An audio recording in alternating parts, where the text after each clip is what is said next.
Assalamualaikum warahmatullahi wabarakatuh. Perkenalkan teman-teman, nama saya Zulfa Saidah. Saya mahasiswa Psikologi Islam semester 6 dari Fakultas Usuluddin UIN Raden Intan Lampung. Jadi teman-teman, tujuan saya di sini adalah untuk memenuhi tugas akhir mata kuliah pengantar Psikologi Islam, yang dimana tugasnya adalah mereview salah satu jurnal internasional. Di sini jurnalnya berjudul Spirituality and Health in Relation to Religious Internalization and Collective Religious Practice, atau yang artinya adalah spiritualitas dan kesehatan dalam kaitannya dengan internalisasi keagamaan dan praktek keagamaan.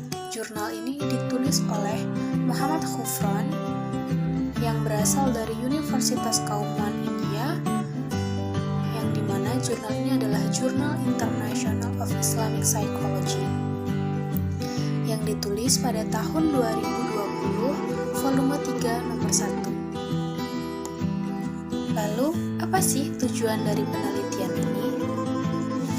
Peneliti bertujuan mempelajari bagaimana spiritualitas dan kesehatan lansia dalam suatu komunitas muslim yang kaitannya dengan jenis internalisasi agama dan partisipasi dalam praktek keagamaan. Hal-hal yang melatar belakangi adalah karena dalam beberapa tahun terakhir ini banyak sekali penelitian menemukan temuan yang hasilnya adalah masih belum secara spesifik dan secara karakter yang hasilnya masih ditemukan negatif mengenai dampak dari religiulitas dan spiritualitas dengan kesehatan mental lansia, serta apakah ada hubungan antara keyakinan diri dalam seseorang mengenai nilai-nilai keagamaan dan pemahaman spiritualitas, sehingga dalam hal ini peneliti tertarik untuk meneliti kembali apa yang sudah dilakukan oleh penelitian lain pada komunitas agama muslim, karena hal ini juga adalah akan berdampak pada salah satu bagian dari permasalahan psikososial. Dalam penelitian ini, peneliti menggunakan metode kuantitatif dan menggunakan menguji signifikan dengan menggunakan metode uji T atau mencari nilai T agar dapat memperoleh hasil yang signifikan. Dalam hal ini, metode yang digunakan dalam mengumpulkan data adalah dengan kuesioner yang diisi oleh 160 subjek yang berasal dari komunitas muslim atau MRIS, yaitu laki-laki muda yang rajin beribadah sholat 5 waktu berjamaah. Lalu, berdasarkan skor tersebut diperoleh hasil 24 subjek yang diidentifikasi sebagai introjeksi yang diinternalisasi dan 26 subjek diidentifikasi sebagai identifikasi yang diinternalisasi.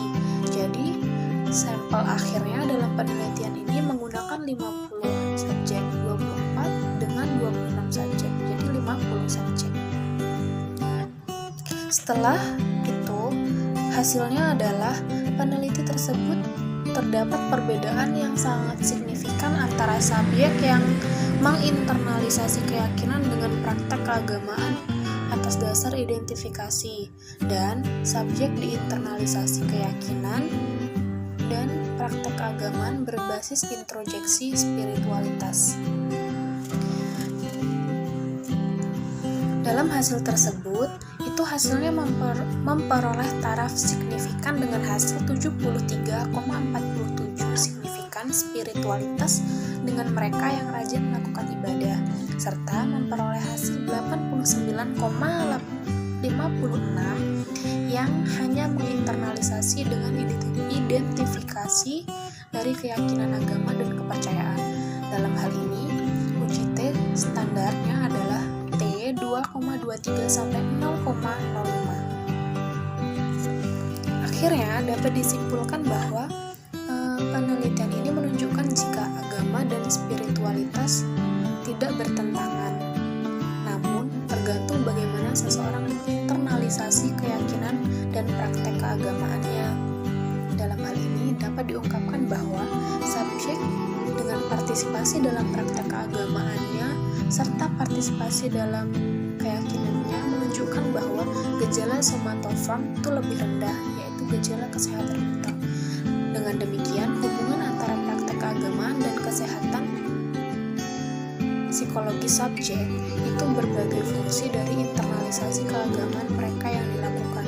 Jadi teman-teman, maksudnya adalah seseorang yang menginternalisasi keagamaan dan juga keyakinan bahwa suatu ibadah adalah hal yang termasuk kebutuhan, itu akan mengalami rendahnya gejala somatoform dibandingkan dengan mereka yang hanya berpartisipasi dalam praktek keagamaan. Oleh karena itu, nilai rata-rata yang lebih tinggi dari subjek adalah yang diinternalisasi dan menunjukkan bahwa agama adalah spiritualitas yang saling berkesinambungan serta tidak bertentangan. Dalam hal ini, tergantung bagaimana seseorang menginternalisasi keyakinan serta praktek keagamaannya.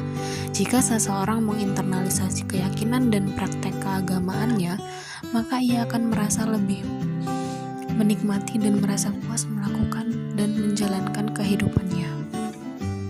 Lalu teman-teman, dari jurnal yang sudah saya review ini, terdapat kekurangan dan kelebihan dalam penulisan jurnal. Kelebihannya adalah dapat diimplementasikan secara luas di berbagai media dan pemaparannya secara sangat singkat, padat, dan jelas. Lalu teman-teman, kekurangan dari penelitian ini adalah tidak adanya instrumen dalam penelitian serta tidak dicantumkan bagaimana desain dalam penelitian. Lalu peneliti juga menggunakan bahasa yang terlalu teoritis serta tinggi, akibatnya sedikit sulit untuk dipahami. Dan yang terakhir, tidak teratur dalam membuat subbab.